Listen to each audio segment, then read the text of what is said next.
televiewers, welcome to the first edition for this week, an edition that is going to be looking at the killings and destructions that have continued in the southwest and northwestern regions for the past 7 years. We are asking questions as to whether it is time to change our language and the tone that we use as we seek ways of ending the killings that has continued and continue to cause grief in families living within the southwest and northwest regions and Cameroon as a whole.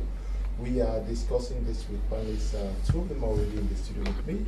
Senior Barista Achu, Emanual, National President of the Reform Party, is with me this evening. We are glad to have you, Senior Barista. Thank you, Mr. Kum. Good evening. Welcome back. Good evening, televiewers. It's always a pleasure being with you. I hope we are going to have a pleasant time.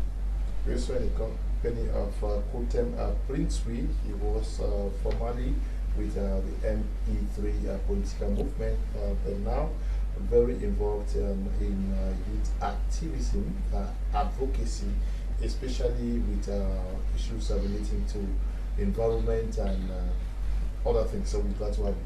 Thank you very much, Celio, and welcome back. And it is always an honor for me to be on your panel because it is one of the panels where we have fruitful discussions and constructive discussions, especially when we're talking about matters that has to do with the integrity of the country, the nation building. And I'm very happy to be in on your panel this evening. And I wish a warm evening out there to all the million televiewers, those following us from Tico, from Yaoundé. Good evening. We are expecting Mr. Siaka Shuni to join this discussion. He's going to be representing the CPM party, as well as Prince Koso, that we are supposed to get through Skype from Yaoundé. We hope they join us to get the discussion flowing. But I'll start with you, Senior Barista Achu Emanual. Has more than 7 years of fighting. Isn't it time to have a rethink and start talking a different language? Thank you, Mr. Kun. 7 years of a fratricidal war. Brothers at the throats of each other for very, very vague reasons, just for ego, refusing to talk to each other, refusing to find a solution. Well, you rightly put it, we are 7 years into this conflict, and the loss is very heavy. Economically, the government had been forced to declare the English-speaking regions, Southern Cameroon's northwest, southwest regions, economically,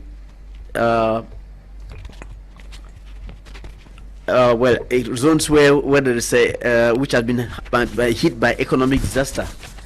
So, politically speaking, well, we all know that these are areas where daredevils like us who go down to venture on the field have it very hard, because you have to face opposition from the people who don't want any form of political activity.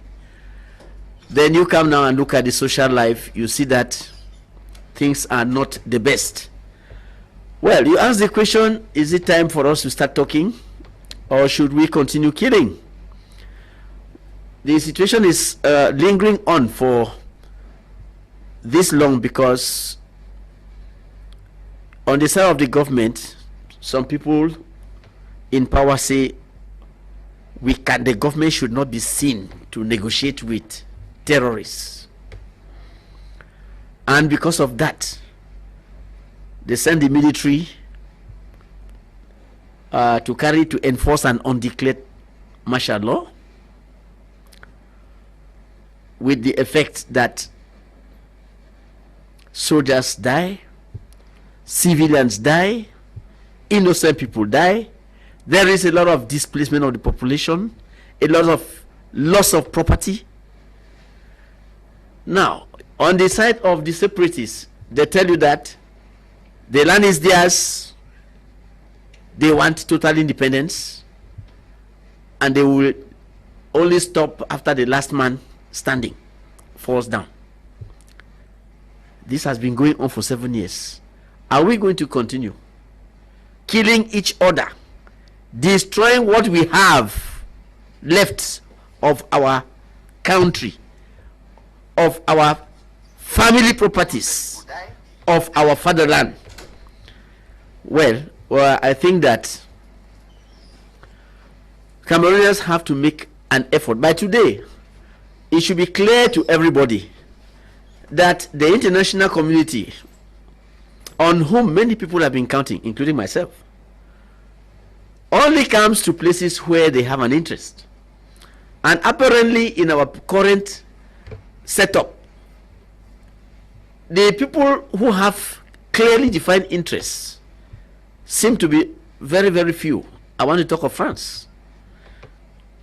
France, US, the Koreans, the Chinese. But you see, when you look at it, the war is not raging in the area where the Chinese have any interest. The Japanese have no interest there. The Koreans, they are in the east.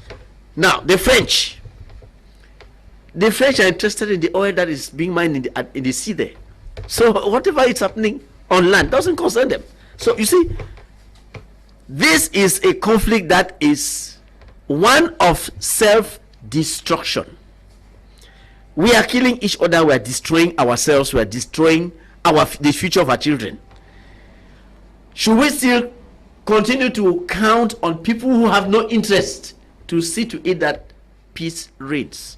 Or should we gather our courage and say, no, enough is enough, let us try to save what we can of our national heritage, save what we can of our private properties, save what we can of our families, and save what we can of the population that has been embattled.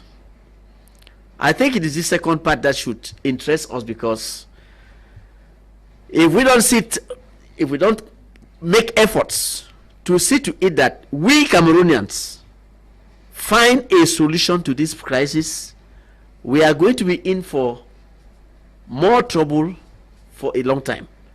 So yes, Mr. Kum, I think it is time for us to sit down, engage each other in dialogue, whether it's between me and you or me and my other neighbor.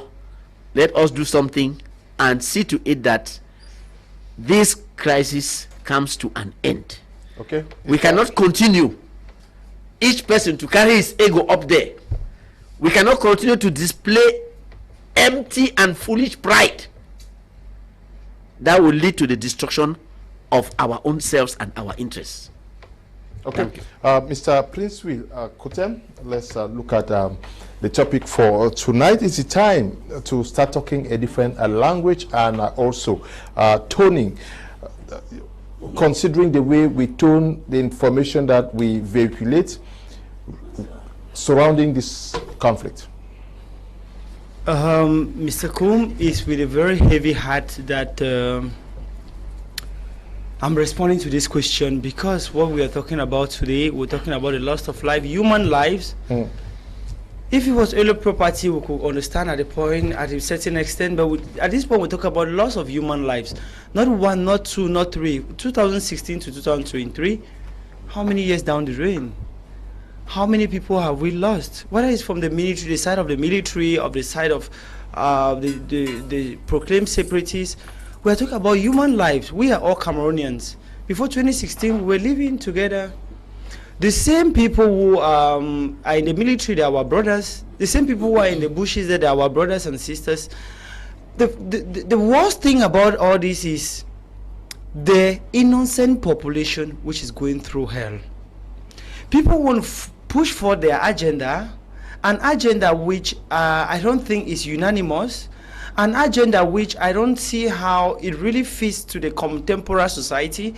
Because if you want to look at this, the grievances that have been put forward, yes, To an extent, they have a point. But does that point qualify them of the act which they are carrying forth? That is where we have a question. They talk about bad roads. You go to the East region, you go to the North region, why don't we have bad roads in Cameroon? Talking about the system, the educational system, I think a lot has been done in that light. Talking about the judicial system, the common law system and the like, the government is playing its own part. At the level or the part of the separatists, we think that there is a need to be subtle at a point in time. Look at what is happening in the CDC estates. We are crumbling all the companies that used to employ the young people in these zones where you're fighting. Your junior brothers, there are places where people have not gone to school for 6-7 years now. What about their own future? What about the future of these young people? What about the ones that die every day on their way to schools?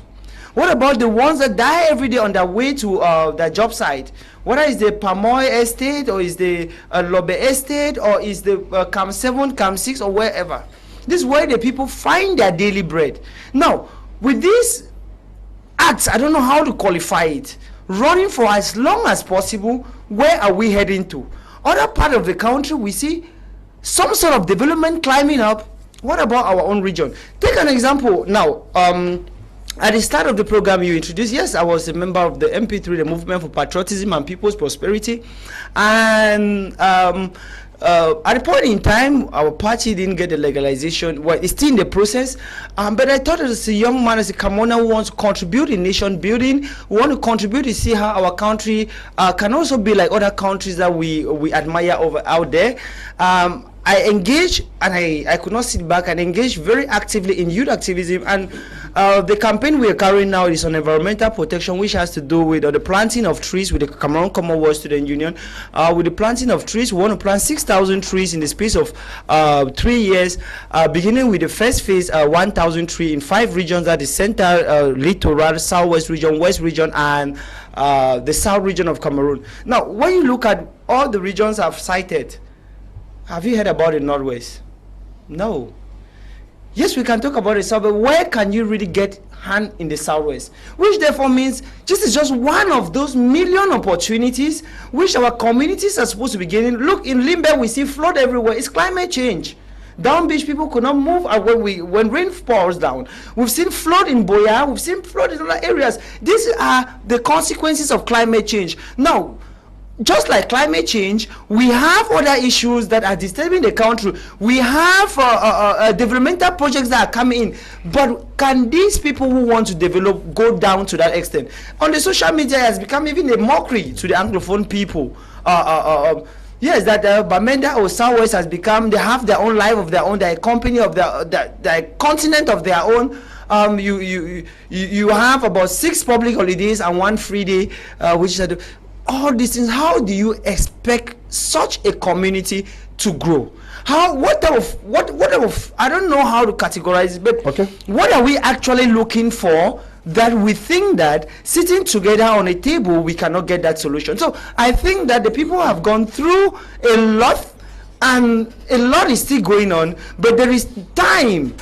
I think that it is time that both parties sit on the table, for Christ's sake, for crying out loud, of the suffering population, and see how we can get to a consensus. Even if we don't agree, but we should find a median point where we can be able to share some common things together in order that our community can regain the stability it used to gain. Okay. Tamai Jarvis is sitting in for, I'm sure, Prince Ekoso, because we've not been able to get through to him through Skype. Yes, Star, we're glad to have you with us this evening. We're asking the question whether it's time for us to change the language that we have been speaking through these 6 years of conflict, though the conflict is still ongoing, and the tone of our messaging. Good evening to Senior Barista, and of course to Mr. Shuni, who will be sitting in here. Good evening, Prince. I really like the question you've asked, because there is something we call in the academic field cultural entropy. Cultural entropy simply means doing one thing over and over and over and expect a different result, and which in other language they will say that's stupidity. And so if for 6 years we have been doing one thing over and over and over again, and we expect a different result, then I want to tell you that we are doing cultural entropy. And it saddened my heart to see that most of those, both sides, they have landed professors, they have good communications officers, they have people who identify themselves as scholars, but they have not yet seen that there come a time in a conflict where you have to pipe down. I want to give you a glaring example. The Colombia president today was part of those who put a rebellion, but they had to pipe down. They had to see that, okay, let's look at it from a different prism. Maybe we have been looking at it from the position, but let's look at it now from the interest point of view. I think that last time on Friday when we were here, I said this, that the moment you put all parties together and ask one simple question, why are you fighting? Why are you? They will give you the same reason that everybody shared. Now, why don't you also look at the reason that we all share in common? We all say we are fighting for the good of the common man. Okay, let's put the common man on the table. Are we being fair to the common man? Are we being fair to the mother who will leave her house to go to the market and you burnt that person in a taxi? Are we being fair? Are we being fair to this individual who will leave to go to school and you get that person with or without an identification card? There's a two-way street. So what I want to say is that there is need for us to pipe down. And it also begins by acceptance. Whether we like it or not, government at one point in time has done something that we should also appreciate. Because, Mr. Kum, I'm not talking for the government, but I'm talking in the capacity as someone who understands conflict. And I want to let you understand that for you to have trust in dialogue, you must begin by accepting the little things that someone has done in order to appease you. That's one of the conditions under which you gain trust in the dialogue process. And also that's one of the conditions that facilitate you to have what is called a communication interest between the other parties, and also guarantee the other party, the superior party, to be able to make concessions that are worthy for you to be free, for you to live a life, for you to have a bit of what you have been fighting for. Let us look at things in context. Put all cards on the back. Both sides, whether government or the boys, they have the same thing in common. The interest of the common man.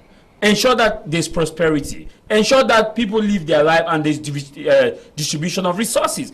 Those in charge of decentralization will tell you the same thing. That decentralization will mean that taking power to the people and removing power from Yaoundé, but putting it in the hands of the people. And those who are championing the cause of federation will tell you that to them, they feel that federation will also take power back to the people. And those who are talking about confederation, they'll still tell you that the reason for confederation is because they think that power will go back to the people, and the individuals in respective communities will live to tolerate and respect their Baiju and bicultural nature.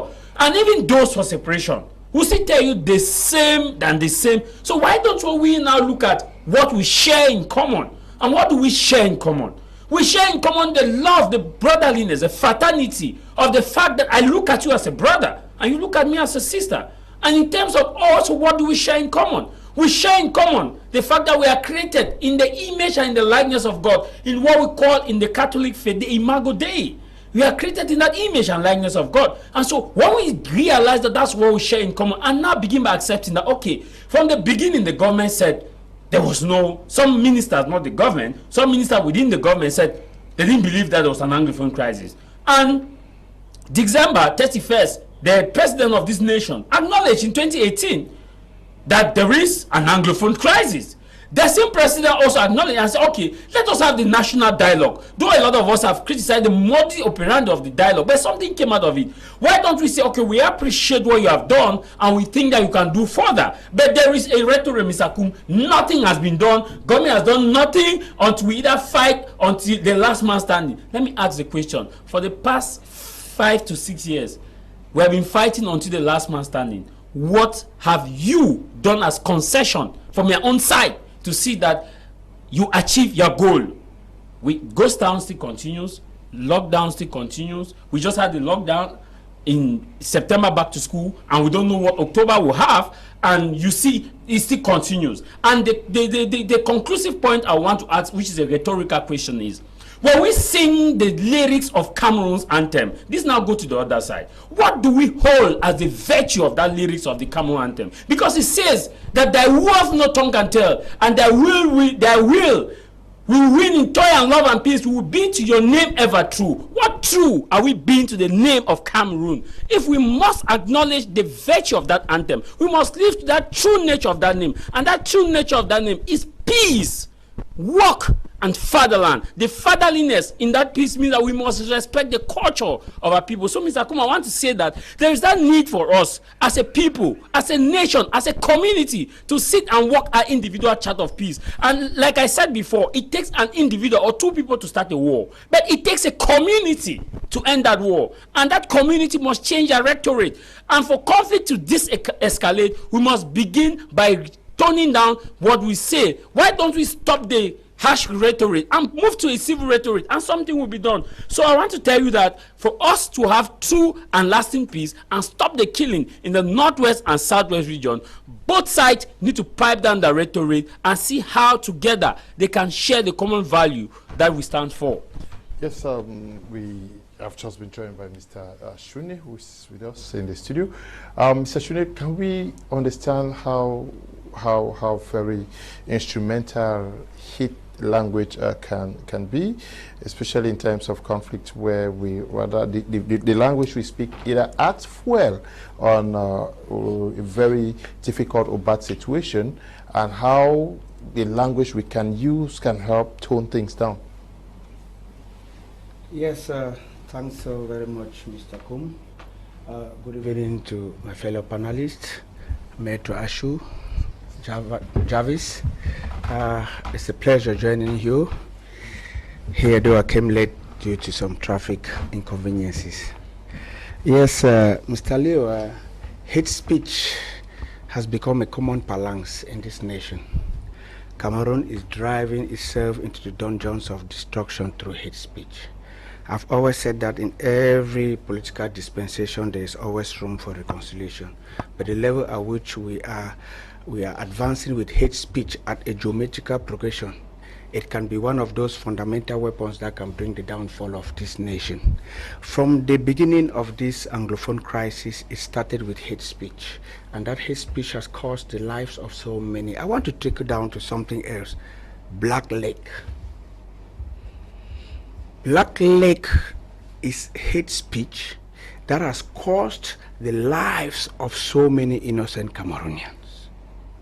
The moment you attacked Black Lake, it works on both sides. Either you are Black Lake for the boys, or you are Black Lake for the government, and the consequences are grieving. I just want to center my argument around Black Lake. There are other forms of hate speech, but this one, the consequences are so perilous that they are even going unnoticed, but it is one of the most destructive form of hate speech existing in this country now. It just suffices that you cross east of the Mongo, I mean in the northwest region or the southwest region, and you attacked an Amber Black Lake, and before you know it, the boys have kidnapped you and brought you to pieces, or asking for fabulous ransom that might be selling every property of your family you'll not be able to pay. And on the other side, it suffices that somebody indicates you to the military that is a Black Leg, and before you know it, a bullet is going through your chest, or you are arrested to an unknown destination for questioning, and so on and so forth. So this clarion call to Cameroonians that hate speech would not take us anywhere. It is dividing us rather than uniting us, because once you tag me a Black Leg and my family and I, we are persecuted, the repercussions must come back to you now or later, sooner or later, because it has already brought a divide between my family and you. I hope you get it. So it's very fundamental for Cameroonians to pipe low and understand that this hate speech is not taking us anywhere. We should go back to our Republican attitudes and be good citizens of this nation. We used to study citizenship in the primary school and secondary schools that make us to have love for our nation and love for our people. Our community life did not teach us that what somebody, your neighbor, could be a Black Leg for you. We were living in community as one in unison. We should go back to that system of living and promote peace, unity, so that national integration should remain a reality in our nation. Yeah, Senior Barista, talking tough is also used by those in conflict to boost the morale, especially of the soldiers, to show that we are on top of the game. But so far, talking tough, how has it helped to advance anybody achieve a clear gain? Well, as you rightly put it, talking tough has been used as a weapon to justify the continuation of the war effort on either side. What is the result? The result is that it is a clear excuse not to go to the negotiating table. When you hear some government minister, they tell you, oh, everything is under control. We have, you see, it's only a handful of pockets of resistance that exist on the field.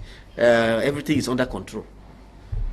We'll crush them, we'll do that. But for 7 years, you have not been able to crush them.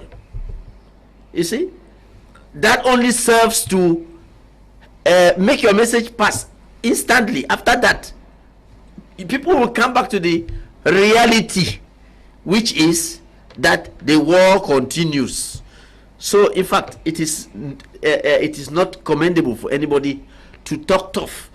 I want to say something in the direction of the question you have put for the day. We have seen that both the government and the secessionists have been very reluctant to sit on the table, and their reluctance has made this conflict to endure.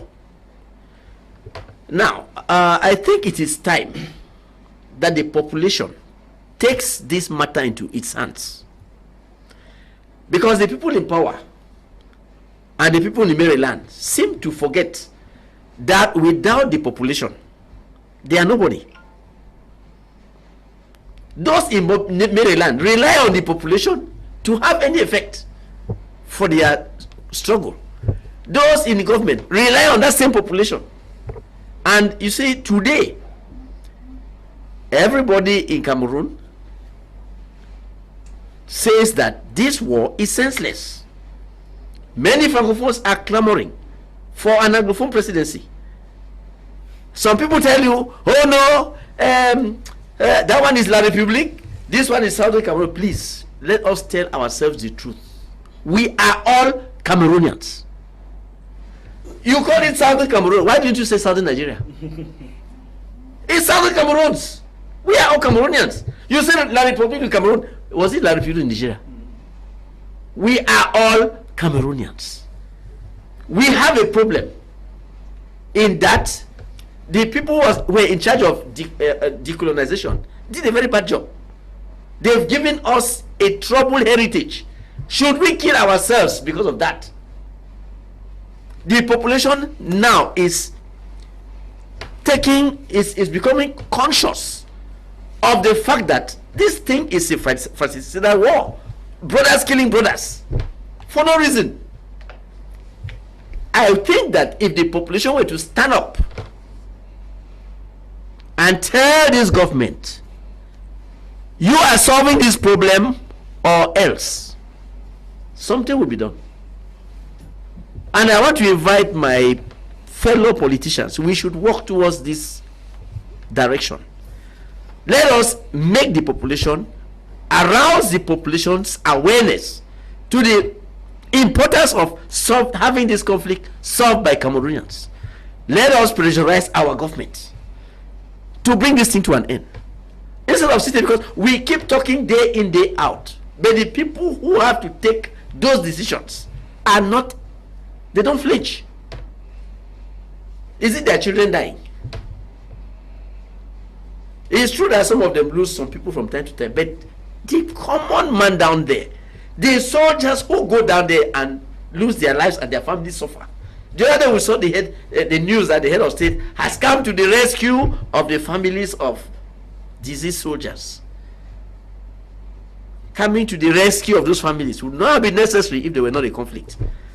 So you see, it is important that the population should find means and ways of pressurizing this government to bring this thing to an end. Because we cannot keep talking day in, day out. The people in Miridan, if they talk, if they send down their messages, and the people in the field tell them, we are killing our brothers, we should find some other solution, you think that thing will change. But so long as the language from the field is favorable to them, the conflict will continue. So politicians should work towards sensitizing the population to understand that we are killing ourselves. We are all Cameroonians. Let's not fool ourselves. We are all Cameroonians. Whether you say it's Southern Cameroon or Republic, we are all Cameroonians, and it is in our best interest for us to sit down and find solutions to this thing. There's no need trying to play big. Oh, I have bought the biggest gun. To do what with it? To kill a brother. Okay. Yes. You talked about, but Senior Barista, you raised the issue of the international community during your first submission.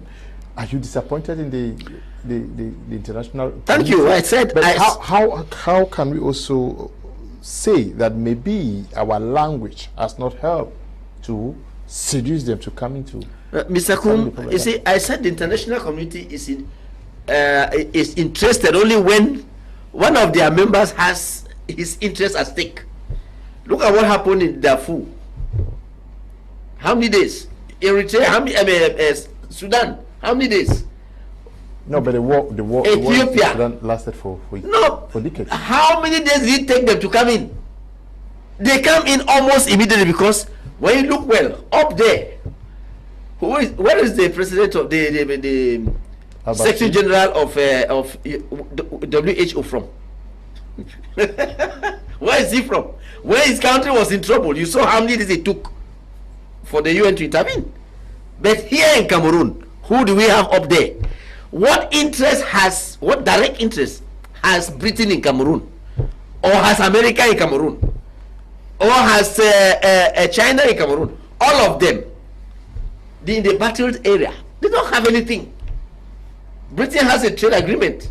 Should they go for war because of that? They cannot go to war because of a trade agreement. Korea does not have any agreement with Southern Cameroon. Nothing. There's nothing on that land concerning them. China, what? All their interests are here in Accra and Yaoundé. You see, then in the south where they have their plantations. Yeah, but France and Britain were the key persons.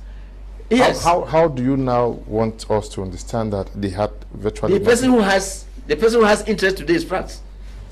Britain had washed off its hands and today only has trade agreement with Cameroon and some other agreements which I don't like to mention because they are likely to hamper the security of the state. You see, but Britain has limited interest. The only person who could have stood up to say, please bring this into an end is France. And because they are eating fat from it, they don't want it to end. The oil that they're drilling, you see, they don't want it to end. So we should not count on them. Yes, I am disappointed because they are allowing us to die, to kill each other because they don't have anything to gain from the war coming to an end. Yeah. International community and our language, how did it scare them from coming or attract? Because in the beginning, we saw them rushing to Cameroon. Antonio Guterres was here. Patricia Scotland was here. La Francophonie, almost everybody was here. So for some time now, nobody's coming. Yeah, Mr. Leo, like Senior Barista was actually saying, but I want to differ with him at the particular point. Saying who is international community? That's where we have to begin. International community or international organizations are associations or organizations that are made up of independent states. France is an independent state, Cameroon is an independent state, Nigeria is an independent state. So they form the international organization. And the rules governing this international organization are made by these same state. Now, Cameroon having an internal issue with its citizens, and some of them said, no, we want to separate, we want to go our way. And the international community sit where they gather, whether it's in the United Nations headquarters in New York, whether it's in Geneva, and they say, Mr. Cameroon, you have a problem, so can we help you? Cameroon tells you, no, I don't have a problem. We just have some 1 or 2 people who want to, they want to separate. And remember, what is the word? The key word is separation. In recent days, where on earth have you heard about separation being something which is being supported by states? Which state will want to support another entity or some group of people who want to separate from a state? When you do this, what does it mean? It means you are encouraging your own citizens to also separate from you. So when you have such scenarios, wherefore you have someone having as a bargaining power that I want to separate, in this modern contemporary day, is so, if not impossible, to see any state who want to intervene in an action which has to do with separation. And now, coming back to the issue of the international community, you have the UN Security Council. If they have to intervene in the some interventions, what we have in Libya, and who are the members of the Security Council? This is where I may want to join the argument of Barista Achu Emanual. Senior barrister. Senior barrister, permit me, senior barrister Achu Emanual, to say that when we talk about international law, we're talking about interests. International law. Diplomats are like business people on behalf of their country, going to do the marketing on behalf of their countries. So you have, if international law considered as business in the international scene, each and every state being in the international convention or international treaty will want to back its interests. Now, ask if you want France to intervene like they intervene or cause the intervention of the US together with the US in Libya. France will ask you, but what am I gaining from this? On the other side, instead, they may be gaining from selling weapons to those who want to fight themselves. They're making profit.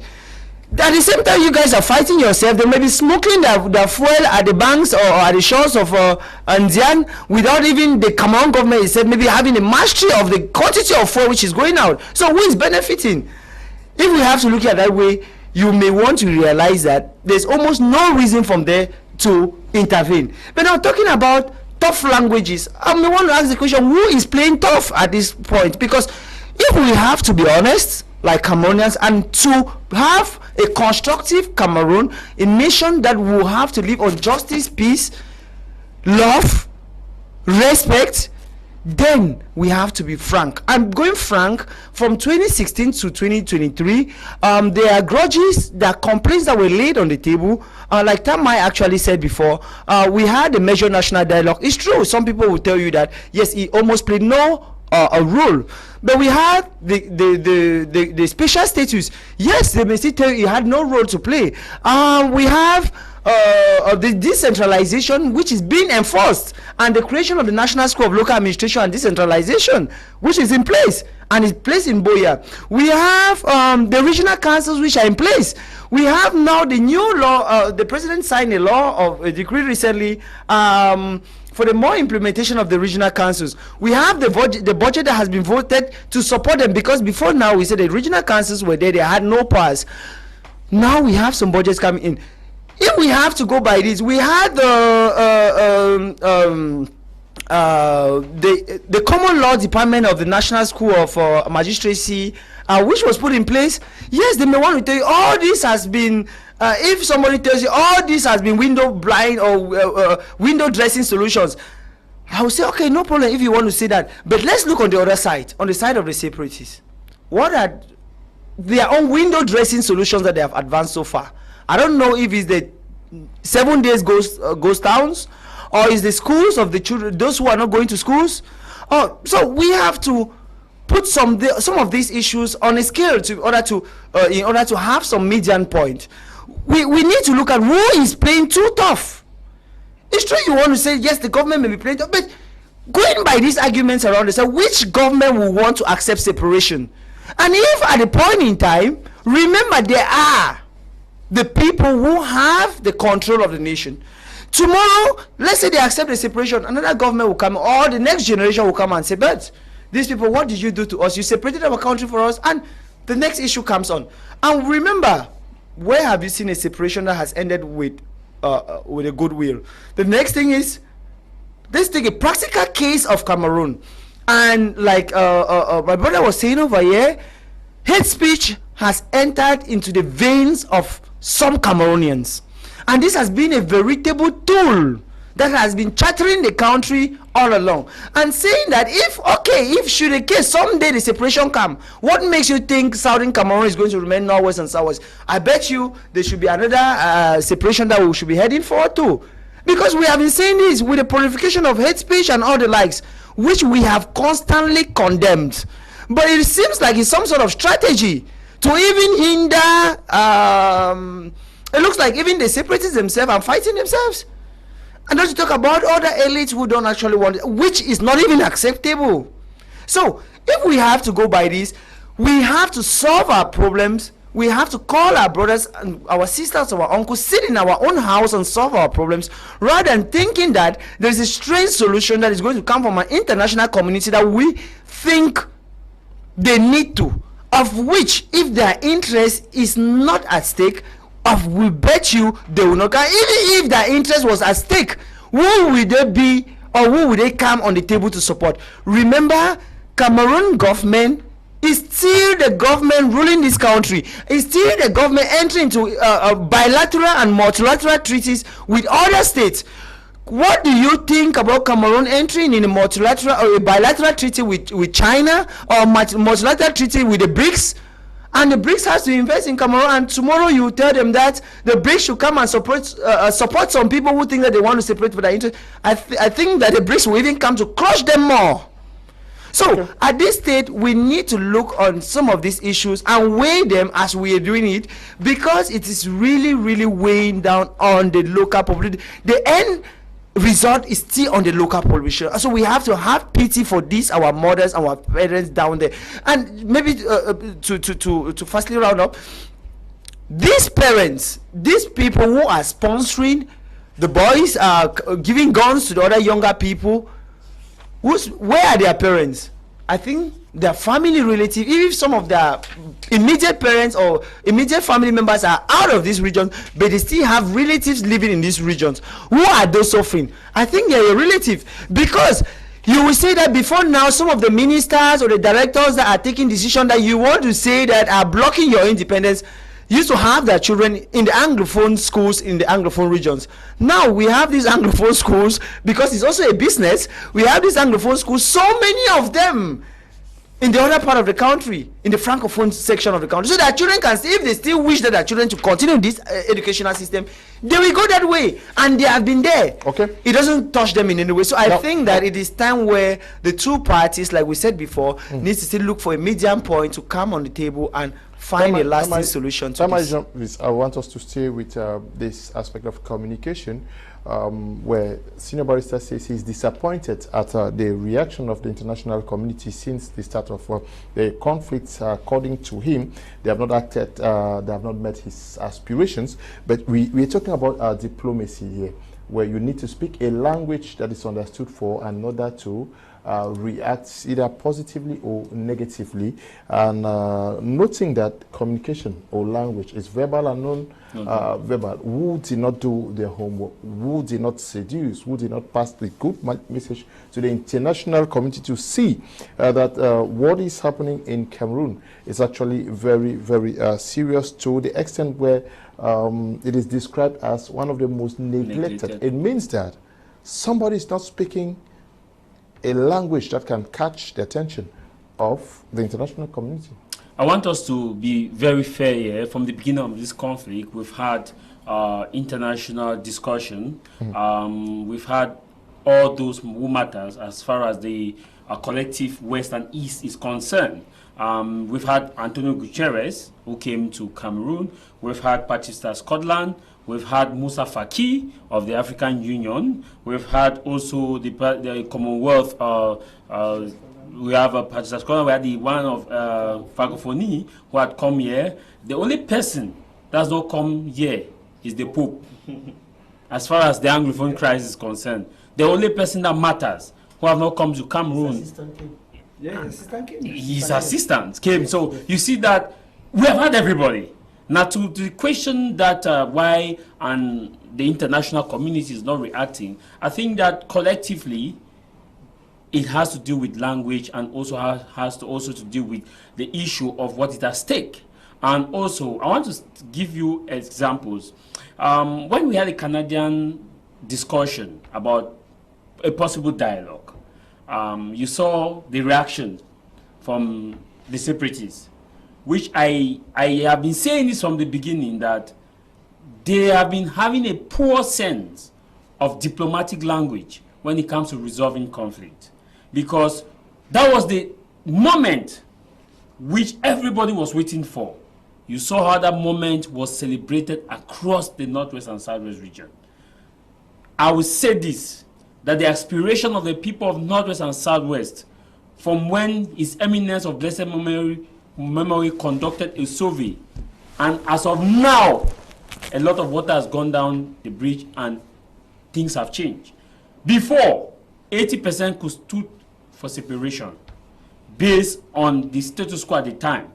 But as Mr. Shuni said, with the coming up of Blackleckism, it gave birth to civil and military cooperation, where the civilians had now to cooperate with the military, and now the military had to invade the camps, and the camps had to now start dying down, and you started having normalcy in some part of the Northwest and Southwest region. That's a simple explanation. And now, the other side too is also have, while some few persons have not been able to drop their arms, also with Blackleckism, because some innocent persons were Amber supporters, and so they were picked up and either killed or sent to an undisclosed location by virtue of the fact that their homes also were burnt, and so we have this disgruntled set of persons. How do we strike the balance internationally? The international community, like Prince said, needs a particular language. And that language, let me tell you, Mr. Kum, in diplomacy, what you say in public is different from what you say in action. We have seen that. We have seen that as to what happened in Kosovo during the Kosovo War. We have also seen as to what happened in Libya. We have also seen as to what happened in Iraq. We have also seen as to what happened in Ethiopia.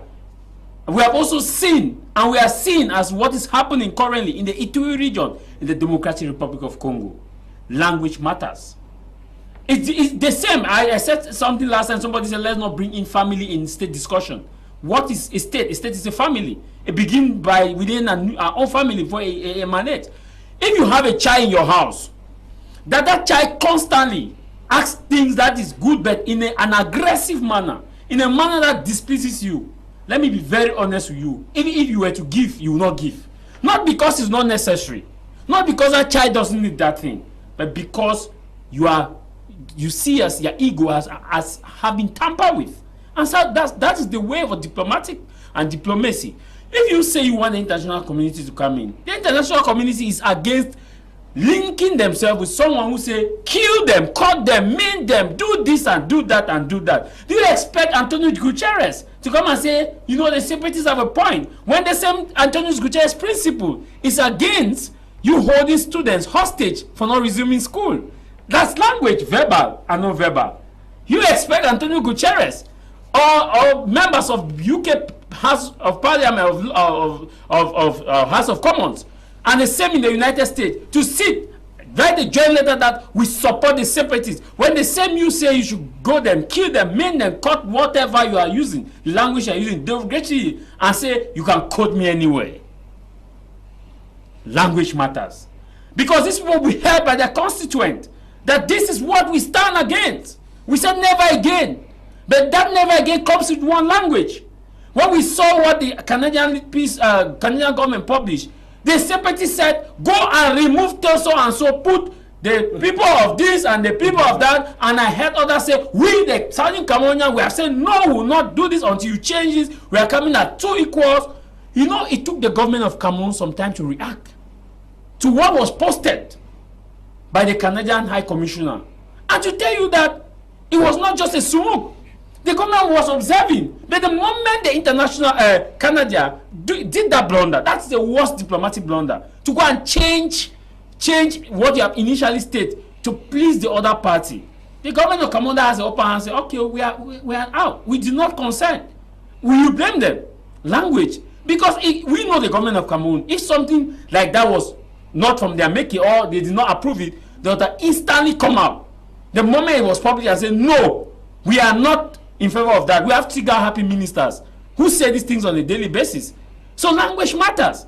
So you expect Mr. Leo, the president of the United States of America, to come and support these same persons who go on the street and on social media, on Facebook and different platforms, and say you have to cut them, you have to do this, you have to do them. Your constituents will hold you responsible. So what then is the way forward? The way forward, number one, for you to gain trust of the people, you have to stop the use of the word blacklegism in practice and in theory. Not just in theory. Don't do like Aladdin in the movie we watch, where Aladdin will just make his hand like that and say, so you have to say in practice and in theory. The same thing with the government. If you want to get civil and military cooperation, there should be due process. We are not saying that people cannot be arrested in connection to the crisis. We are saying that when you arrest them, there should be due process, because this Cameroon is not under a state of emergency where you can do things without due process. We are not under state of emergency.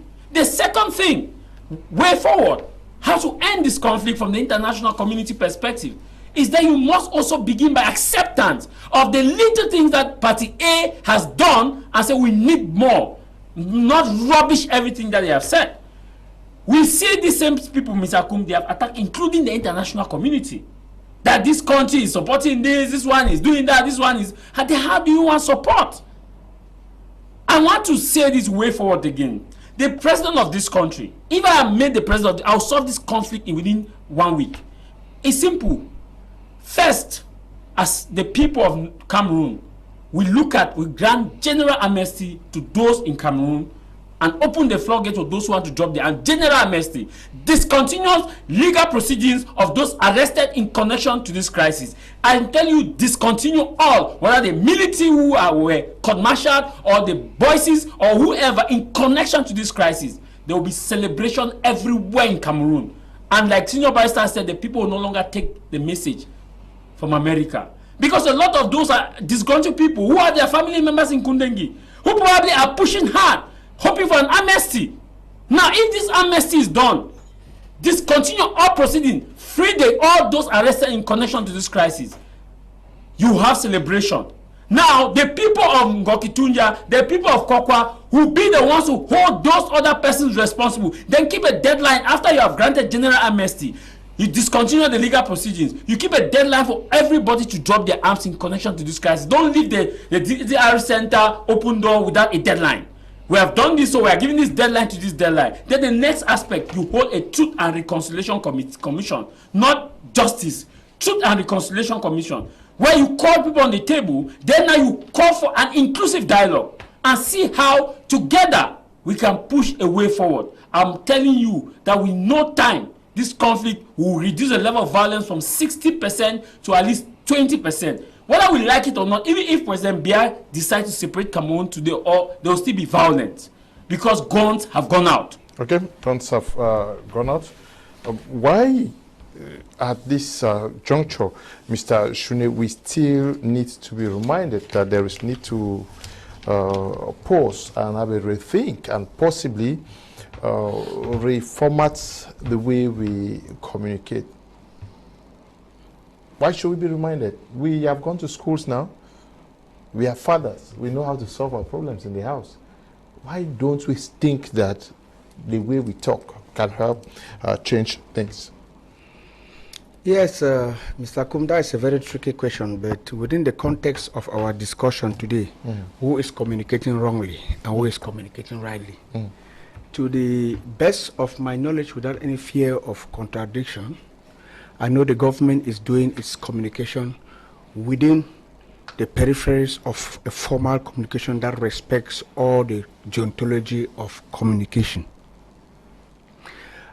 Those who have become communication mongers and have been surprised by the coming of social media are part of those who who are some of those Amber supporters whose brains have been brainwashed and hijacked by the gangsters of Maryland, the economic predators. When this crisis started in this country, it started from teachers' revendications with lawyers' revendications. The teachers are comfortably back in their classrooms, ready to go and do their work. The lawyers, like Senior Barista Achu here, seated, they are back in their chambers and going to court doing their regular work without any disturbances. There are 18 points or 17 memorandum that they sent to the government have been met, apart from the one that they said they wanted a federation or total independence.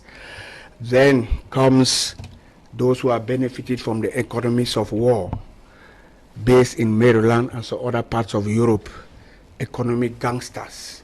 They hijacked the liberty of Anglophones and brought cacophony and quagmire to our land. We really regret the day these people were born in Southern Cameroon. So in terms of communication, I want to guarantee you that the government is doing its best in communicating. They came up with the Grand National Dialogue. The Grand National Dialogue is still continuous, and people used to think that the Grand National Dialogue just came for a 1-month event and finished. The Grand National Dialogue is still going on, I talk under the control of Senior Barista Achu here seated. Commissions were set. The commissions are working and they are communicating the results of their work and their findings as time goes on. It is just that you have a group of fundamentalists who believe that nothing good can come from the Republic du Cameroon. So no matter what the government proposes, they still see it as bad.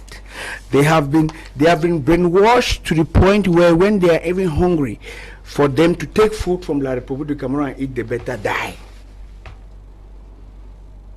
So I want to think that if there's anything that is jeopardizing peace, if there's anything that is jeopardizing social cohesion and tranquility in this nation, Cameroon today, is the way these gangsters are communicating on social media. They go on social media, they create fright, they put fear. Somebody will just go on social media and call for a 1-week ghost town. As a matter of fact, Mr. Kum, go down to Bamenda, cross over to Boya and Kumba and ask the people that this ghost town, who called for this ghost town? They will tell you that they saw it on social media. Yeah, and who are the people who communicate on social media calling for ghost towns and threatening that if you go out, if you attend schools, we are going to bomb the schools, we are going to kill your children? They are separatists. Yeah, but Mr. Shuni, you know some names.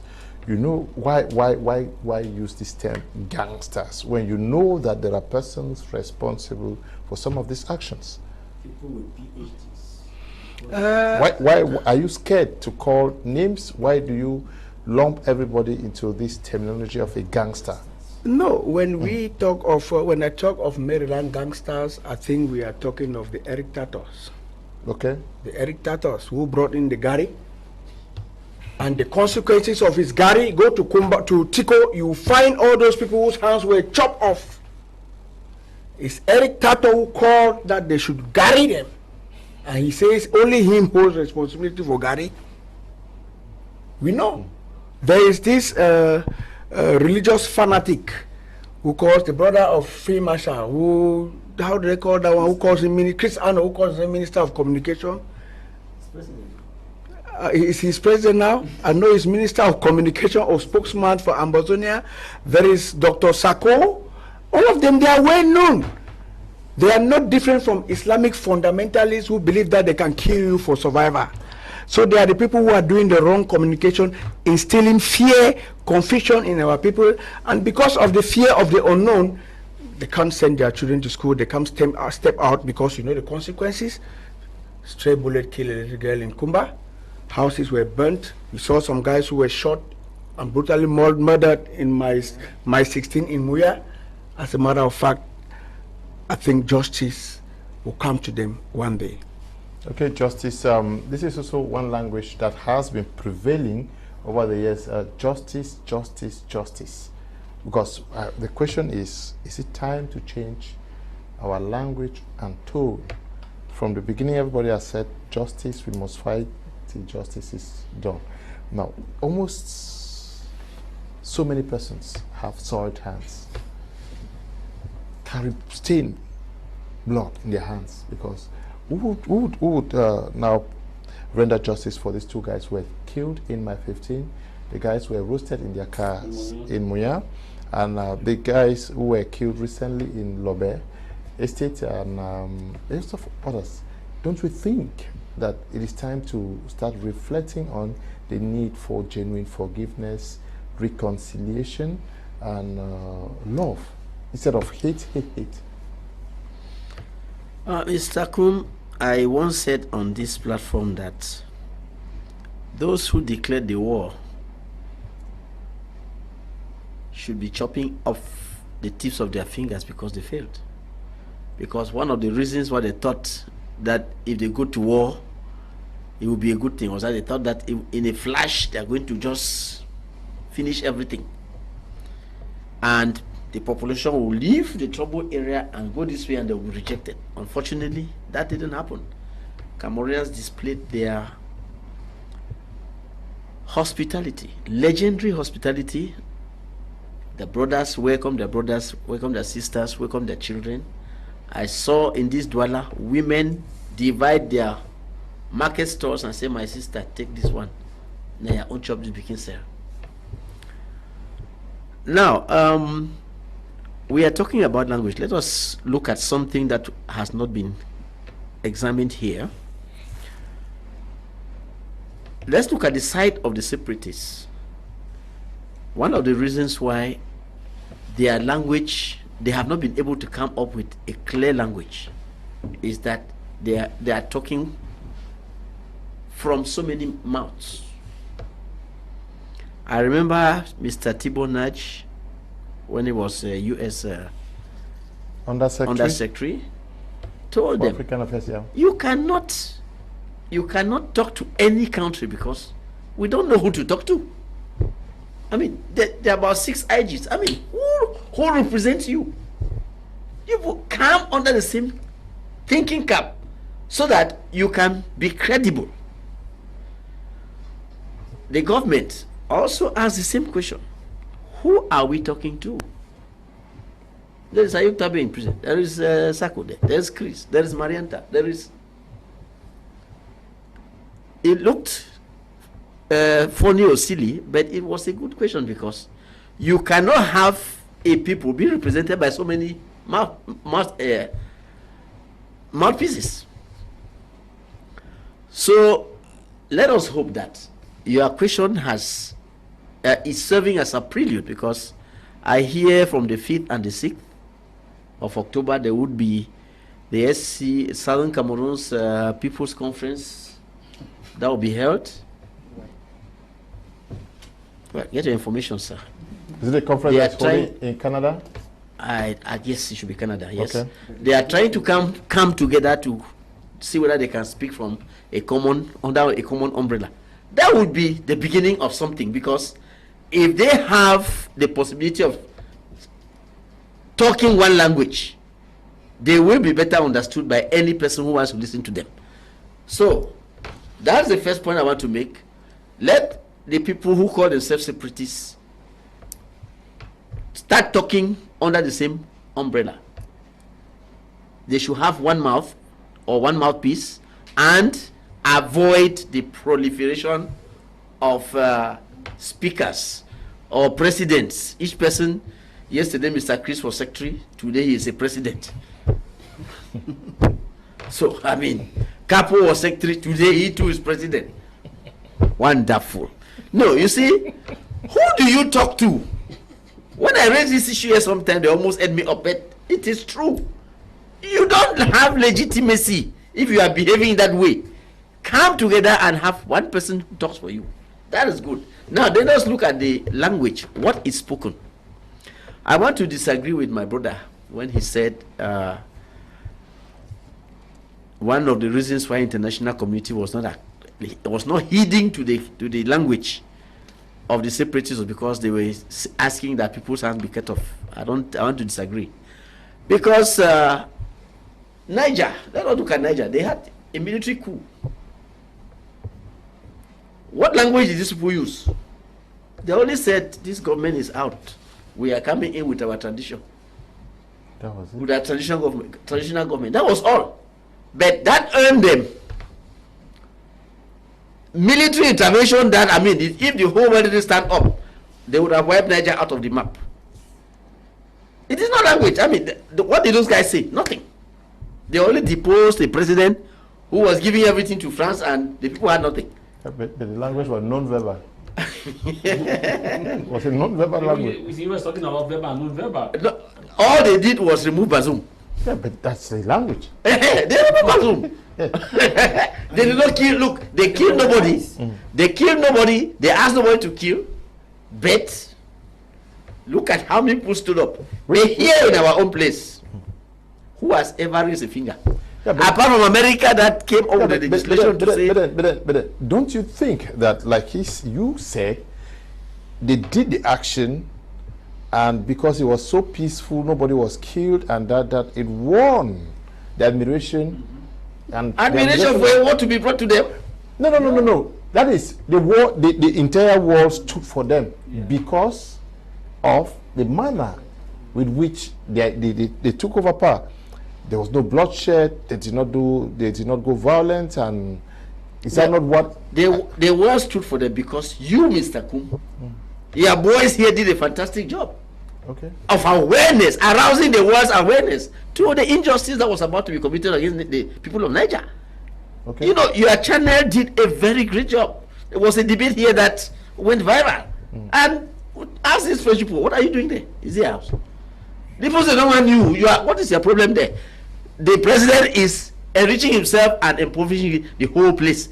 They set him aside to fix their country. I mean, you thanks to people like you, like this year, like my Peter Prime, the world stood up now, and even the UN supported Niger and invited them to take to speak, to take a rostrum. You see? So I mean, I want to give you kudos for that, because it was thanks to your effort that awareness. This Guinea that was there. Yes. Niger was blocked from. Oh no, Niger was blocked because they sent a minister. Anyway, but even the minister was blocked. The person that represented Niger was the person in Mali. The Mali foreign minister said he's speaking on behalf of Niger and Mali. So okay. Anyway, thank you for the correction. The world stood for them, Barista. You're right. Thank you. The world stood, because the UN even supported them. They sent a message to them, although they didn't give them the rostrum, but they supported them. They said, yes, we agree with what people are doing. So I wanted to register that point, that it is not that the nature of language that could lead to reaction. Because look at this our people. They said nothing. Look at Gabon. They carried out their own too. Nobody has threatened them with any military intervention. They did the same thing in Niger. The same action leading to different reactions. The Gabonese did the same thing. Nobody has threatened them. It's only Semak that said, we denounce their military takeover. That is all. But no, wait. Let me finish, sir. I want to further say something, because when my brother here was addressing, taking the floor, he said the president that no president would accept separation.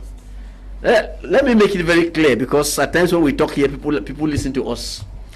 Nobody here has ever asked that Cameroon be separated. Nobody. We are asking the government to call the Cameroonians to sit on the table. Let us discuss our problems together. When we listen to what you said, it looks like you have forgotten that there were two states here. The form of the state is a question that one person cannot decide. That's why we say, let us all sit together and discuss these things. The form of the state. That is one of the reasons why people took up arms. No, let us sit and discuss them. Is it right for one brother to govern the other, or the brothers should sit together and decide who does what. That is what we're talking about. Yeah, of course, I agree with you very much, Senior Barrister.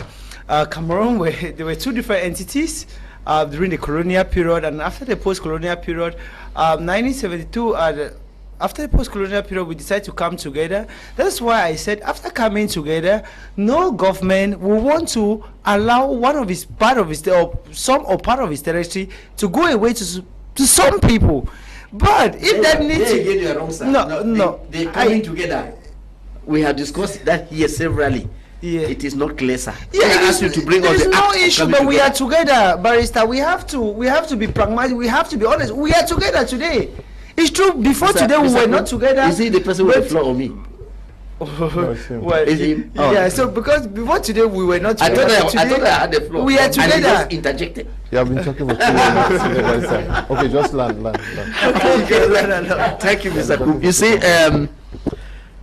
the long of short of this thing is that we should always bear in mind that violence begets violence.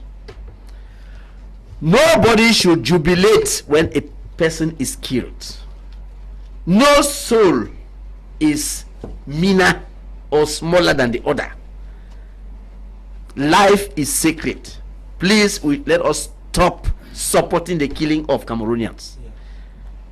Be it a soldier, be it a civilian, be it a separatist. They are all Cameroonians. I said here earlier, you are talking about, if you say you are Southern Cameroons, it is Cameroons. If you say you are Republican, it is Cameroons. It is still Cameroon. So let us not kill ourselves. Let us sit and by ourselves on our own. Swimoto, fix our house so that we can leave a better heritage to our children and grandchildren. Okay, our children and grandchildren, Mr. Kotem Prince Will, we are looking at this issue of hate speech, violent action, and so many things are not being done. If we are where we are today using the methods of communication we have been using, and we still are pressing on, what is the objective? What do we hope to achieve into the 7th year that we have not been able to achieve in this past 6 years? Thank you, Mr. Kum. You talked about the method of communication, and with your words, you said we are still pushing forward with this. Now the question is, who are these we? Because if we look at it critically, the government tells you is fighting hate speech, and I want to applaud the efforts of so many organizations out there. I think the local youth corner of Cameroon has done a formidable job in fighting hate speech, together with other organizations out there, which I want to give them a big applause. And the government itself, through other agencies, have been fighting hate speech, yes. But the hate speech, we still keep seeing them every day, purifying the media, the social media, and the traditional medias, and even the newspapers. So, who are these persons? Of course, we know some of these persons. When they talk about the social media, we see them. They talk about TV, we see them. But who is taking the decision against this? Because the laws, the bylaws are there, the regulations are there, condemning hate speech. But it looks like there are some persons who are immune to these bylaws. It looks like they obey them, because we've seen them, some on different occasions, except the one who tell us that a different interpretation, or their interpretation of what they said will not be tantamount to hate speech. But on the other side, where has the hate speech led us to? Where is it leading us to? That is a very big question, because these people who are preaching hate speech, are promoting hate speech, you realize that they have different backgrounds. Some may come from political backgrounds, others may come from economic backgrounds, others come from cultural backgrounds with different motives. Political backgrounds, others think that maybe for political reasons, to get new political posts, to foster some regime political agendas, they need to play that role. We've seen that in the Southwest region with some elite, with some community or youth over there, right on social media, preaching it, the hate speech, and nothing was done to them. But we understood too at a point in time, we are not naive, that with the present happenings and with what is going on, there is a place where this hate speech fits. It actually fits in a political landscape at a particular point in time. Economically, some people have actually seen it too as a way to gain, to eat and get fat. Because when we talk about preaching hate speech, fighting hate speech, there's a lot of money coming out from the government coffers to fight hate speech. And actually, we realize that this money, who is being spent to? Is being given to some people who have their organizations out there, and at the end may not even spend this money. Talking about culturally, we've seen instances where, for political reasons, cultural backgrounds have been inculcated and hate speech brought in order to obtain political gains. I don't want to go back to 2018 presidential election in Cameroon. I don't know. It's not something of today. I heard some of our parents spoke about the 1992 election, and people who actually fostered his speech to gain the result that he got out from that. People spoke about it a lot. I was lucky to have had listening to the legendary Ni John Frundi, and he had the occasion. We had the occasion to listen to him, and he expressed, or he told us how the hate speech had come a long way, and they have been fighting it.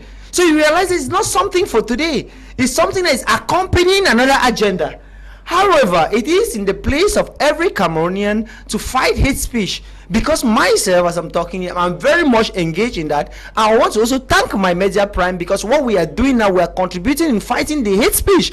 Because hate speech has nowhere it will lead Cameroonians to. Instead, it will divide Cameroonians. And dividing Cameroonians will deprive of a lot of things. Hate speech will bring an outsider in. We're talking today about political independence. Bringing hate speech, we're dividing ourselves. What do? Are we attracting the foreigners to come in and control us? Today people are talking away anti-French sentiments in Africa. They're talking about other things. When you bring the hate speech to divide your own brothers, who are you inviting on the table? Hate speech goes a long way to even deprive us from economic benefits. Because of hate speech, it's difficult for some communities to benefit the economic benefits they could get from some places. Because of hate speech, we've seen institutional damages. Today, you read from the papers, they will tell you that Anglophone parliamentarians from the Northwest and Southwest are rallying behind. They have come together to say that no, the hemicycle of the National Assembly or the Bureau needs to inculcate them, because some person or somebody spoke openly in the North region of Cameroon, preaching hate speech, saying that they have sent Anglophones away from some positions in the National Assembly. So, at this point, what do you realize? Hate speech? What is it doing? It is so disappointing, Mr. Leo, that at the point in time where Cameroon is facing a turning point, at the point in time where young people are lavishing out there in the street, hoping and praying that they may have redress from somewhere, that we see senior people, we see officials that are supposed to take the mantle, they're supposed to take the battle stick and say, no, we should stop this and foster it strength, but they are the ones instead promoting dividing the country. Do we want to invite Boko Haram into our country? Of course no, we don't want to. So when you're doing all this, what are you doing? You're creating more confusion in the country. That is why I before I said that, it looks like it's some sort of, if somebody want to prove me wrong, but it's more some sort of they are pushing a political agenda behind his speech. No. Jarvis, we have been communicating for 6 years and we're not getting the desired results. Don't you think it's imperative to also make use of experts in the domain of communication, especially experts in what we call conflict-sensitive communication? Because almost everybody gets up and is talking and thinking that speaking so much with boldness helps in advancing any cause.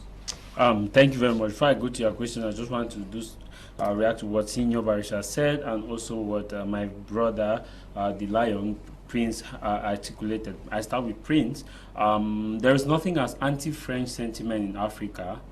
Nobody hates France in Africa, there is the pro-African ideology. So they see it as anti-French sentiment. Nobody hate France. We like going to Paris. We are just against the old system. So we are now standing for Africa.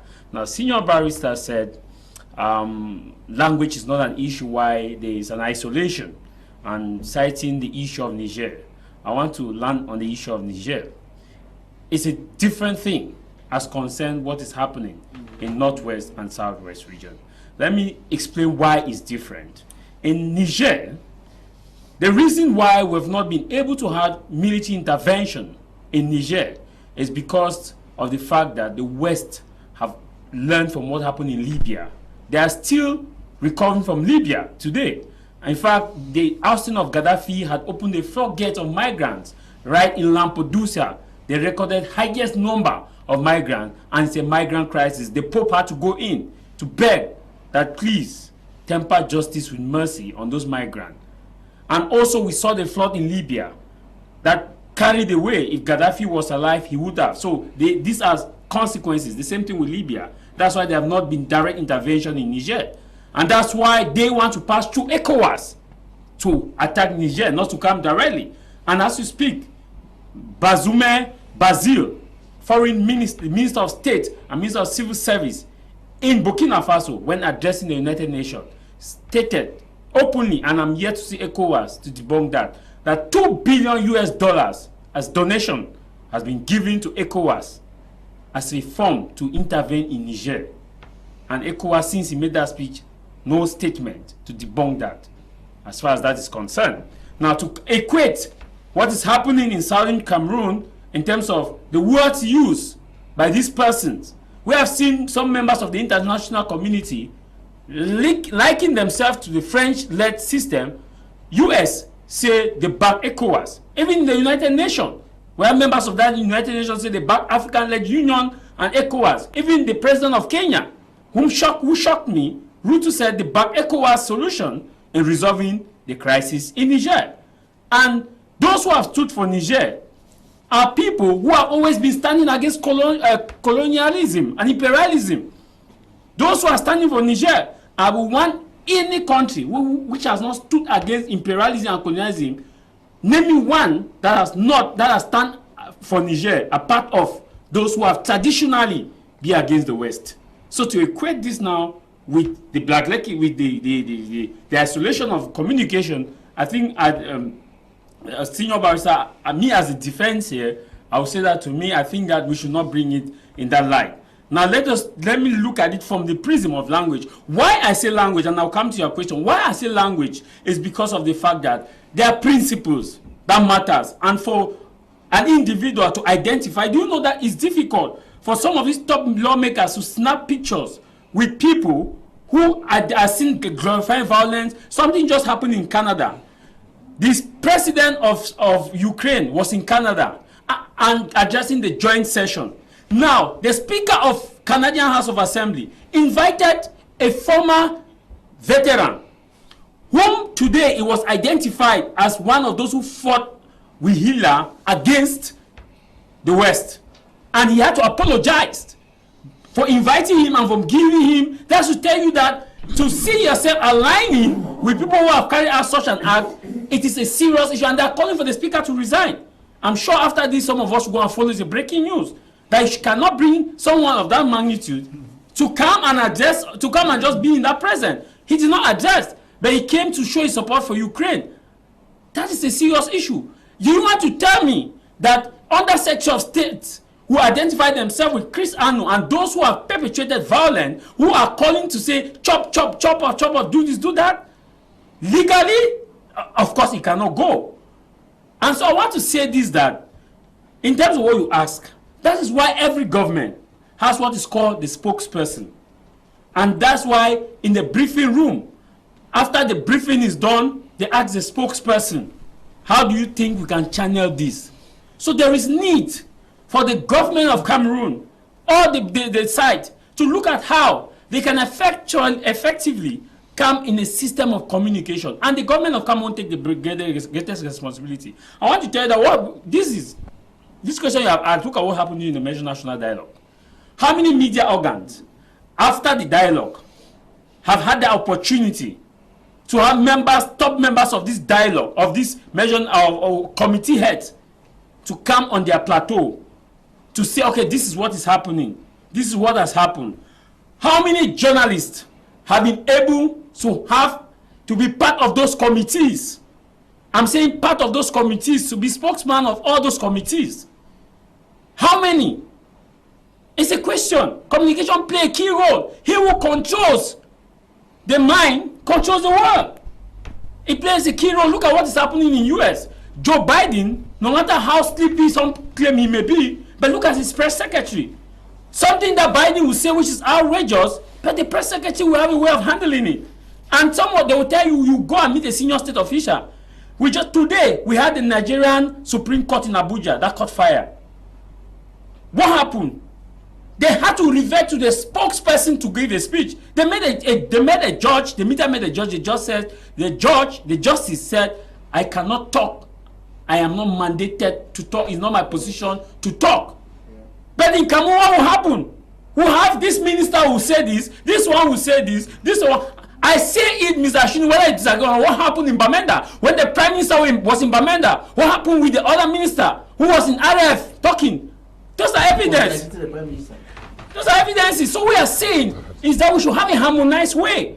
Nobody hates Cameroon. What happened when the Prime Minister was in Boya? What happened to the other speech? What happened when the dialogue between teachers trade union was happening in Bamenda? What happened when somebody of a senior state in the rank of a minister now was giving a speech in CRTV? That as you speak, how is the situation in Bamenda? We have this, we have that, we have that. Yep, so I'm just giving the context that we must have a communication strategy to talk as one person. Yeah, the communication strategy should not flare up tempers. It should calm down. That's what I'm saying. And I think that a very good rhetoric and a good way of whipping sentiments is also going back to what happened. I'm sure that after that the incidents you are citing happened. After that, we've not had it. Yeah, but we are in 2023. When I was saying he was just contradicting that it never happened. No, please, you are not here talking to Mr. Shune. Mr. Shune is not talking. You are. Okay, I'm sorry. Yes. I'm sorry. Mr. Shune, I'm sorry. We need coordinated communication. But he raised a point. People are trained in the art of communication, but seemingly others want to do their job. We have almost everything that is respected, commission for this, department of this, but the journalists are not there to be given the opportunity to pass on the right information to the population. I think that, Mr. Kum, the government of this country has a government spokesperson. And that is the only official channel that the government communicates. When there's something is at stake, the Minister of Communication, who sits as a spokesperson for the government of this country, organizes a press conference as usual and communicates. No government is so perfect.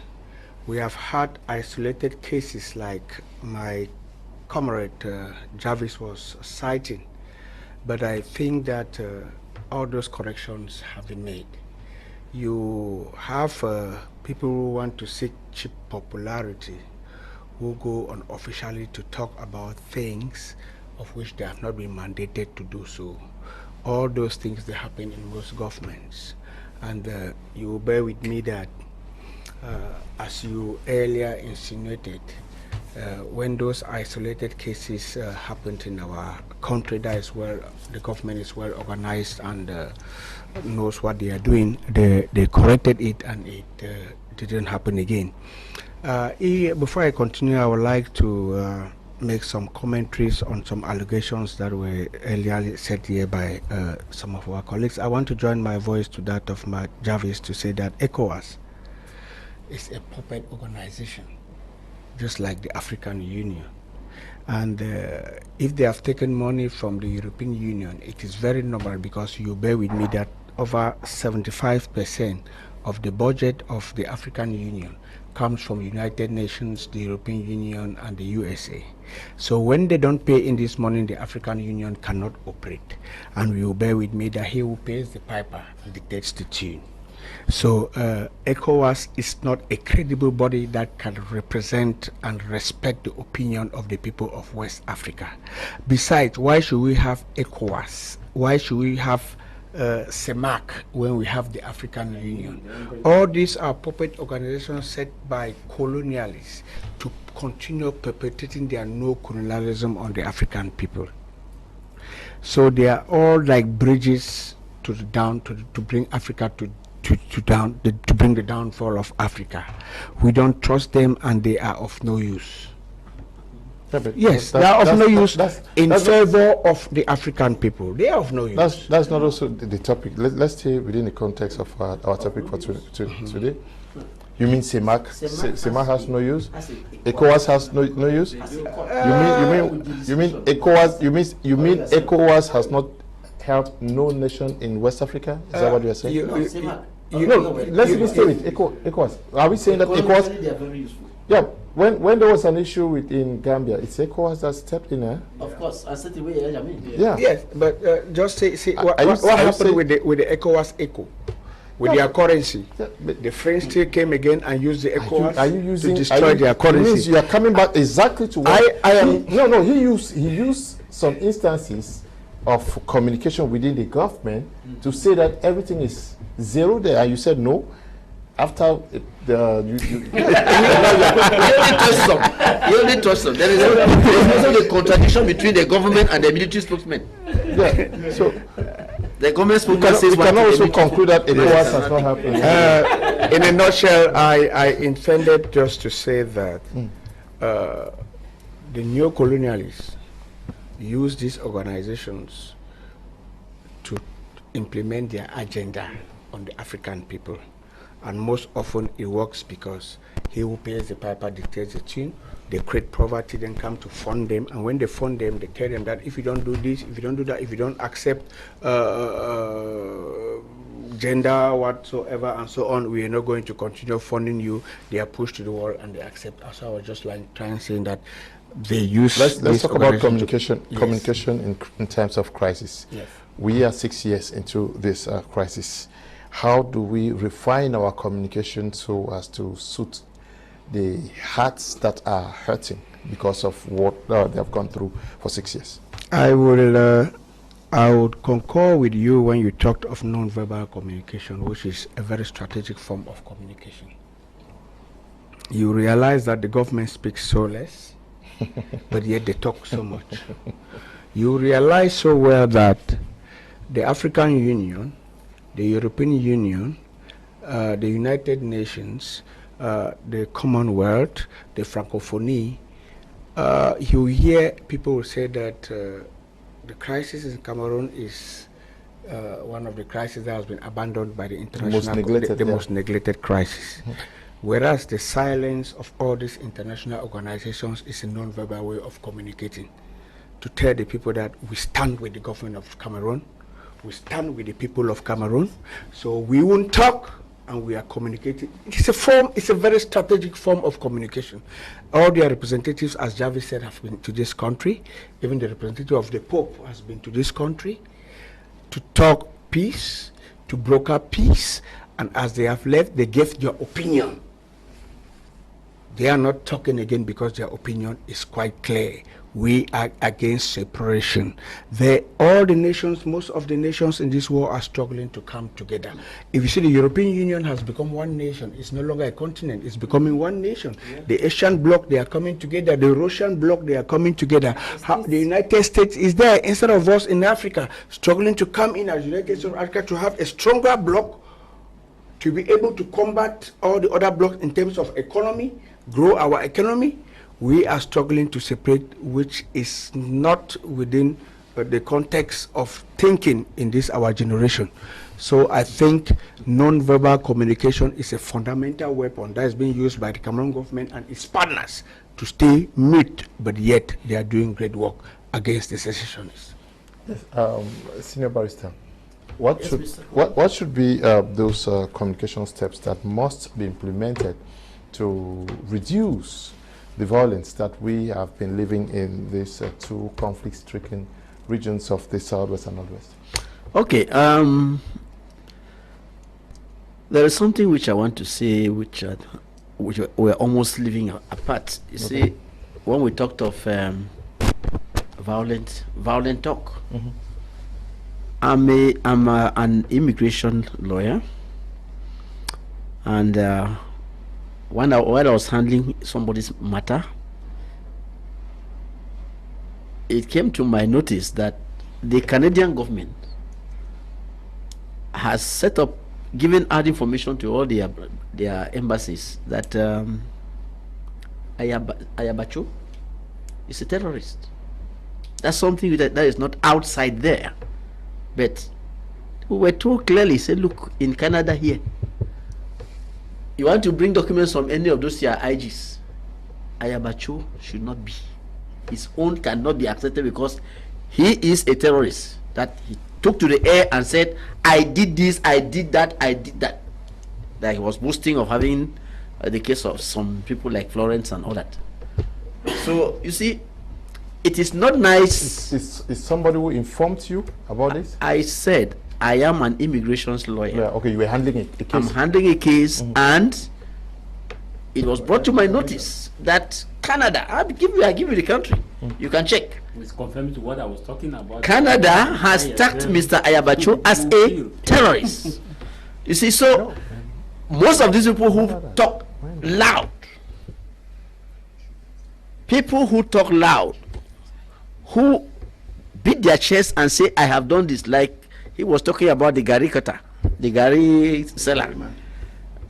Well, I don't have his own information yet, but I was clearly told that no document should come from Mr. Ayabacho because they have tagged him as a terrorist. So that is one of the consequences of violent speech. You go out there, you think that because you are a warlord, you should announce to the world that I have done this, I have proudly done that. Please, you are putting yourself into trouble. And that trouble may come from the quarters you least expect. Now, let me say again that the government, our government that is being led by Mr. Shuna's party, is not doing enough to combat hate speech. I was very shocked that it was a member of your party who said on a TV platform that should CRM, normally known by its French acronym MRC, take power, there should be a military coup d'etat. No, truly, you see, those are things which should be denounced and the culprits prosecuted. I don't know why no action has been taken against him. I don't know why no action has been taken against the president of CRM, who also took to the air to make a similar pronouncement. You see, it is not good. He mentioned the man of the assembly. Look at, I mean, these are prominent people. You cannot have the government saying, we don't want hate speech. And then when people who are up there violate what the government is preaching, nothing is done. No, please, tell your government. I will not even talk of, I was almost forgetting the case of this senator from Southwest. You see, look, CPDM, how the government should be serious. If you want to condemn hate speech, please make sure that action is taken against all the perpetrators of hate speech. Don't give the population the impression that criminal prosecution will be open only against people who don't have umbrellas and boots to play. So that's the unfortunate thing we are seeing, because top-ranking people are. So there was even a professor who also went on one, I think, Equinox. So you are saying that you are saying that to change language and tone, sanctions have to be meted out to perpetrators. Yes, to whosoever. Don't say because it's this man you leave it. No, I mean what we heard this CPD man say was terrible. Okay. Should CRM win the election, there should be a coup d'etat. Wonderful. Mr. Kum, please quickly let me respond to Barista Achu. Senior Barista Achu. Years of I beg your pardon. Senior Barista Achu, with all due respect, it's just a slip of the tongue. I think before we came to studio, we have seen the document that was signed by CPDM MPs of the Northwest region, condemning the hate speech perpetrated by Abdul Rahim Bukar, Director of Cabinet of the President of the National Assembly. That document is circulated. CPDM MPs of the Northwest region have condemned in strong terms the perpetration of hatred speech by a senior government official working for a senior CPDM militant. No, he works for the assembly, not for the militant. He works for the assembly. For the National Assembly. Yes, he should be prosecuted. Yes, and I think that we think that and we believe that this action from parliamentarians of the CPDM movement from the Northwest region is highly welcome, and I know that heads are going to fall. Okay, heads are going Bring to the fall. man to me, let me take him to court. We're talking about toning down. How do we tone down? How do we change from what we have been getting from across the quarters in as far as those concerned with this conflict? Thank you, Mr. Leo. I want to beg to differ a little bit as a young man to see toning down in a different perspective. To say that if we have to talk with tones or talk about language, the way he will put it, I think the better way to talk language is by creating jobs for the young people. I think that's the tone we have to turn to. That's the tone which the government needs to look into.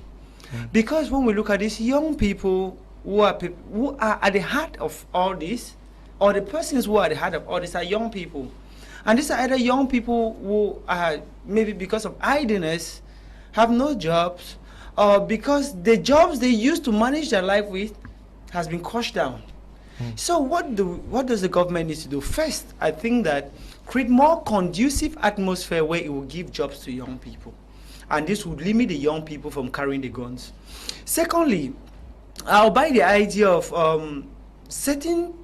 granting a political amnesty to some of these people who are there. Excuse me. A political amnesty to some of these people who are there who have been locked up, political prisoners. Because most of these young people who are still out there in the bushes are these young people who maybe their family members or their friends have been caught up in the midst of this. So I think if these two points can be met, then we'll have a solution to that. Okay, difficult for you. Now, the question is, are you saying that because things are tough, people should go violent and they should engage in violent activities that could rather land them in bigger problems? I think maybe it's not put it so well. The first thing is, though jobs are important, but the first thing is mental health, mental healing. And so when we pipe down, it gives the people the opportunity to handle the job very well. Because even if you give them the job, it becomes an issue of character. Because even if you give them the job, the truth is, somebody with a job without morality becomes a civilized thief. And it's like you give a scammer the opportunity to work in the antique department without morality. He has a job, but will he do the job? He will use it negatively. So it's not just to impact jobs, but also to do with the sanctity and the moral rectitude of that individual. And so I think that we have to pipe down, and it begins also by what Senior Barista said, accountability. No one should be above the law and no one should be below the law. The law is the law. The law should be respected at all levels. You know, we have been saying that we condemn. That's why Mr. Srini was talking there, I was laughing, because since when have we, as condemnation, landed us into resolving conflict? Should we be at the level of condemning? If that had been made by a journalist, that media house would have been shut down. That journalist would have been suspended. Instantly, the governor would have been issued a communique. Instantly, Repsika Lokito. What are we saying here that we say condemnation? We should go beyond, and there's Senior Barista will correct me if I'm wrong. There's something called mitigation and an aggravating circumstance. If you are a senior state official and you are mindful of the law, and you are a law part of the law-making process, and you know the law, and you go against that law, it is an aggravating circumstance. And we have to use it as an example so that somebody under a mitigating rule will not even dare. I may be wrong, Senior Barista. That is, I might not be law, so I know some of these little things. I want to tell you, Mr. Akum, that We must pipe down. And the government is not doing us a favor. We have a lot of journalists out there. I know when I say they will say that maybe you want a job, that the government should give you a job. No, I am working here. So the first thing is we have a lot of journalists out there in all the committees. What is the role of journalists in all the committees? I'm glad Mr. Shuni talked about the fact that the Grand Measure National Dialogue Committees have been working. Of course, it's true, because dialogue is not an event, it's a process. The committee keeps working, and they keep submitting. I want to ask you, in the reconstruction committee, what do the public know about what is ongoing? We ought to have monthly press conference to say, okay, this is what has been achieved so far within this month, because we need the information. The government may be doing a lot in resolving this conflict, and we don't have it, and we don't know it, and we cannot say, yes, you have done this. Look at also the DDR committee. So far, they also need to be given updates by their spokespersons. They need to also ensure that their spokespersons go at least monthly in media houses, having their position to state what they have been able to do. But we don't have that. In all the committees, I bet to see one committee that has been active in the media sphere. I bet to see one. None. It's not that they are not doing. They are doing a lot. But the public is not in conformity with. They said justice should not only be done, but justice should be seen as to have been done. Because when it is seen to have been done, then the people can say, okay, it's true. Don't go and do something. The Bible says that you cannot light a lamp and put it under the table. That's probably what the government may be doing. Okay. And so don't blame us for saying you are not doing it, Mr. Shuni. And just briefly, do you also want things to see your advisor? Why there was not an invasion is because they have condemned Russia for invading Ukraine. And if they come and invade Niger, you are telling us that why were you condemning Russia? So that Russia invasion is a pause to all invasion that will happen in future. Okay, Mr. Shuni. Yes, sir. It's time to change language. It's time to change language. We call brothers. We love. We reconcile. We forgive. Yes, true to tradition, as I started by saying that in every political dispensation, there's always room for reconciliation. There's always room for negotiations. There's always that space where we sit and talk as brothers, despite the fact that we are not agreeing, because we must agree that we will now we have freedom of thought. We must never share the same opinion when it comes to particular topics in politics, but we can agree and sit and talk as a family. So I think that as Jarvis has been trying to castigate the government have been doing its best, but I think I call upon them to do more. No, I said the government has been with doing your permission, lot, with your permission, I think that I implore the commissions of the Grand National Dialogue to do more in terms of communication, because I know what they are doing on the ground. They are doing a lot of work on the ground. As we sit, I'll be traveling in a very short while to attend a meeting with the public conciliator of the Northwest. He's visiting my subdivision, and so the stakeholders are all invited. I'll be traveling in a very short while. I think that when the time comes to reconstruction, a lot has been done. The people are benefiting a lot, but I just want to implore on the government to do more communication so that the people can really understand what they are doing on the ground. But I still want to think that without knowing the in-depth of what the government is doing, might be not communicating much also is a strategy for them. I cannot say it with any certainty here. Okay. And I want to say that what happened in the north, where the director of cabinet for the president of the National Assembly propagated what is considered today as hate speech. It is some parliamentarians of the Northwest have stood against it, and I think Cameroon is a republic. We have the Republican attitude, whereby whether it's a member of the CPDM or any political party, you can be prosecuted for injustice against the state. And I trust the legal system of this government, and I trust the clairvoyance of the head of state that he is going to handle this issue with a lot of wisdom. And I think those who felt that their rights have been attacked will regain back justice justice as prerequisite Okay. for peace and integrity and living together in our nation, Cameroon. We pray you inform the public independent conciliator for the Northwest that we have been craving to have him also on my media prime to tell the population what they are doing. Yeah, not only him, even that of the Southwest region. We have struggled to get through to them. Maybe we are not using the right channel, so maybe we are not using the best way to communicate. I can submit your I can submit your application to him tomorrow morning. Okay, verbally. we hope you get that done so that he uses this platform to communicate. We want to thank you, Senior Barrister, and also to you for coming, Prince Will, and to you, Tamai Jarvis. Mr. Ashuni, thank you for coming. You have one? Yes, sir. Thank you very much. Like I said, the young people of the Commonwealth Student Union are carrying out a campaign, a tree planting, or an environmental campaign that has to do with tree planting and the management of plastic waste in Cameroon.